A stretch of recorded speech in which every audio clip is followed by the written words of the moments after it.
Before anyone put you in a cage, they named it something else. Think about that. Not the cage itself, the name. Because if you name the cage correctly, if you call it safety, order, necessity, civilization, you never have to force anyone inside. They walk in on their own. And they defend the door from the inside. But here's what I actually want you to sit with before we go anywhere else. You have a sense of who you are, your values, your beliefs about how the world works, your understanding of what humans need, what society requires, what's realistic and what's naive. That sense of self feels like yours. It feels like something you arrived at through experience, through thinking, and through living. But I want to ask you something, and I need you to actually hold the question rather than just pass through it. What if it isn't? What if the self you've been walking around in, the one with all those convictions and certainties and arguments, was built on information that wasn't just incomplete, but was factually false? What if the foundation of your identity, not your politics, not your opinions, but the you underneath all of that, was constructed by people who needed you to believe specific things before you were old enough to question anything? Because here's what the developmental science actually shows. Identity is formed through a process of exploring options and choices and committing to an option based on exposure to role models and identity options. The key phrase is options provided. In some cases, options are not provided or are limited, and the individual will fail to commit or will commit without the opportunity to explore various options.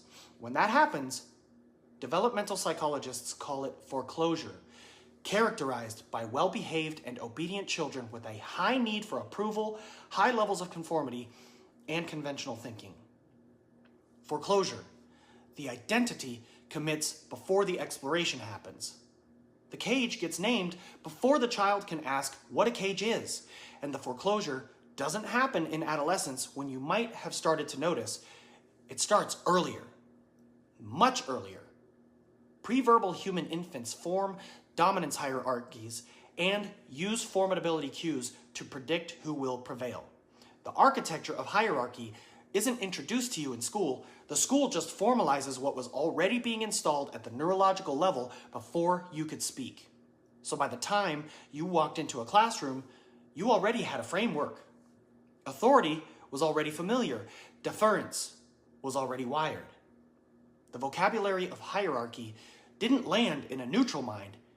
It landed in a mind that had already been shaped to receive it as natural. And then the words arrived. Take the word leader. Just sit with it for a second. What does it mean to you right now in your gut before I say anything else? Guide? Visionary? Someone who shows the way? Now here's where it actually comes from. Old English, leider, from the verb ledan, which is itself a causative form of ledan, meaning to travel or to go. A causative verb doesn't mean to do something. It means to cause someone else to do something. That grammatical structure is the root. So at its etymological foundation, a leader is not someone who inspires you, not someone who serves you. A leader is someone who causes others to move. Does that match the definition that was put inside you? Someone else initiates the motion. Someone else determines the direction. Your relationship to that word at its deepest root is to be the one who gets caused to go. And we've been teaching that word, centering our entire political vocabulary around that word, building the identity of whole populations around that word, as though it describes something humans simply require. And here's the part that should stop you.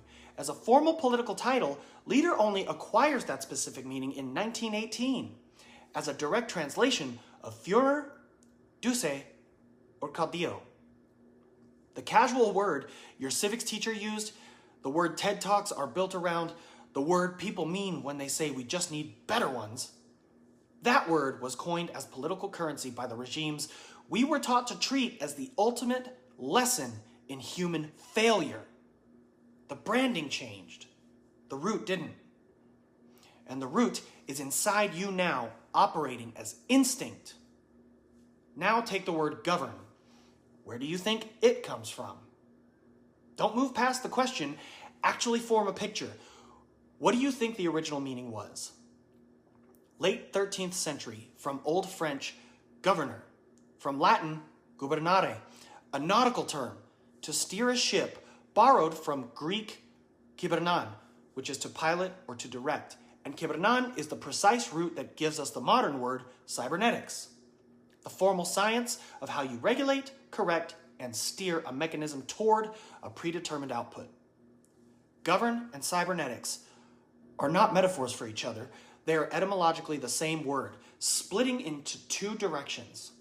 One into the language of political control over human populations, the other into the language of engineering control over machines. So when you say the government governs, ask yourself what that sentence is actually describing, and then ask what it makes you in that description. You are not a citizen in that framing. You are a mechanism to be steered toward a predetermined output. Now, authority, from Latin auctoritas, from auctor, which is originator, producer, or founder, from the verb augere, to increase or to cause to grow. The auctor is the one who brings something into existence, the one whose hands, mind, and labor created something from nothing. Now ask yourself honestly, when someone invokes authority over your life, over your choices, and over your labor, what exactly did they create? Whose hands made what you have? Whose mind conceived the life you're living? The creator energy of that word got stripped out centuries ago and replaced with a claim of ownership over what you made. Authority no longer means you originated anything. It means you successfully claimed the vocabulary of someone who did. 3 words: leader, govern, and authority. Each one encoding a relationship where someone else initiates your motion, steers your direction, holds originating power over your existence. And those words didn't arrive neutrally. They arrived through institutions specifically designed to make them feel like reality. What John Taylor Gatto documented about the Prussian education model wasn't that it failed to educate you, it's that it succeeded at something else, producing people fluent in the vocabulary of hierarchy, people who reach for leader the way you reach for water when you're thirsty. Not because you examined the thirst, but because the thirst was installed before you could examine anything. The biology got curated to close the argument. Chimpanzees, alpha males, dominance hierarchies. It's natural, they say. It's in our DNA, except the bonobo is equally our closest living relative, genetically equidistant from us as the chimpanzee, and bonobos run lateral, cooperative, matrilineal social structures with no alpha hierarchy whatsoever. Conflict resolved through social bonding, not dominance, for exactly as long as chimps have been doing it the other way. Why were you shown one primate and not the other? Who chose? And what did they need you to conclude about yourself?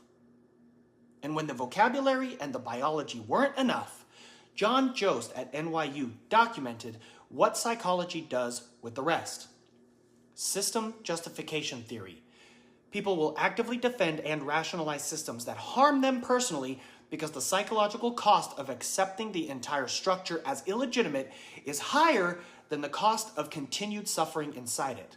The mind protects the frame, because if the frame comes down, so does everything built on top of it, including the self. That's the part nobody says out loud. The reason people defend all of this so ferociously isn't just political, it's existential. If the information their identity was built on is false, if the vocabulary that shaped their sense of what's natural and necessary was engineered, then who are they? What's left when you pull out the installed architecture and look at what's underneath? That question is terrifying. And it's also, and I want you to feel this, it's also the most important question you will ever ask. Because here's what that question points toward. Before the vocabulary arrived, you were something.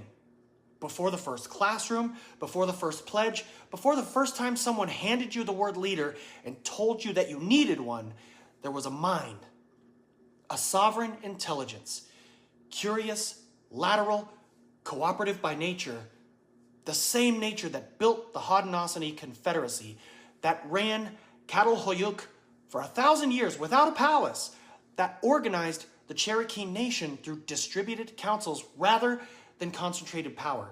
That intelligence existed in human beings long before anyone built a system to replace it. It exists in you, not as a memory, not as something you have to recover from the past, but as something present right now, underneath the installed architecture, underneath the foreclosed identity, underneath the vocabulary that was handed to you before you could choose a single word of it. The anger you might be feeling right now, let it be real. Because something was taken, not just your political autonomy or your historical knowledge. Yourself was drafted before you arrived to write it, and the grief underneath the anger, let that be real too. Because what was displaced wasn't abstract, it was the specific, sovereign, unrepeatable intelligence that is you. The one that existed before it got covered over with someone else's architecture. But underneath the anger, underneath the grief, there's something that recognized all of this as true the moment I said it. Not because I told you, because it already knew. That recognition, that quiet, certain, visceral yes you feel when something real cuts through the noise, that isn't conditioning. That isn't installed. That's the thing they couldn't reach. The question was never whether you need a leader. The question is, what becomes possible the moment you realize you never did?